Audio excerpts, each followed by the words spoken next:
പക്ഷെ ഒരു കാര്യം എൻ്റെ അനുഭവത്തിൽ ഞാൻ പറയട്ടെ, എനിക്കറിയാവുന്ന എൻ്റെ ഒരു സ്നേഹിതനുണ്ട്, MM അക്ബർ എന്നാണ് അദ്ദേഹത്തിന്റെ പേര്. MM അക്ബർ ചെറുപ്പം മുതൽക്ക് തന്നെ ഞങ്ങൾക്കെല്ലാവർക്കും അറിയാവുന്ന വ്യക്തിയാണ്. ഇന്ന് വരെ ഒരു ഭീകരവാദത്തിന്റെ ഒരു വാക്ക് പോലും അദ്ദേഹം പറഞ്ഞിട്ടില്ലെന്ന് മാത്രമല്ല, അദ്ദേഹത്തിന്റെ സാഹിത്യങ്ങളിൽ, പ്രഭാഷണങ്ങളിൽ, പരസ്യമായ പ്രബോധനങ്ങളിൽ ഭീകരവാദത്തെയും തീവ്രവാദത്തെയും ഏറ്റവും ശക്തമായി എതിർക്കുകയും എഴുതുകയും ചെയ്ത അദ്ദേഹം ഇന്ന് ഏതോ നിലക്ക് അദ്ദേഹത്തിന് മാനസികമായ പീഡനം അനുഭവിക്കുകയാണ്.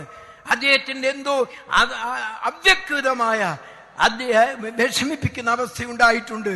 നാം ചിന്തിക്കണം, എല്ലാം ഏത് വ്യക്തികൾക്കാണെങ്കിലും ഇത് പഠന വിധേയമാക്കുകയും അന്വേഷണ വിധേയമാക്കുകയും കുറ്റവാളി ശിക്ഷിക്കപ്പെടുകയും ചെയ്യണം.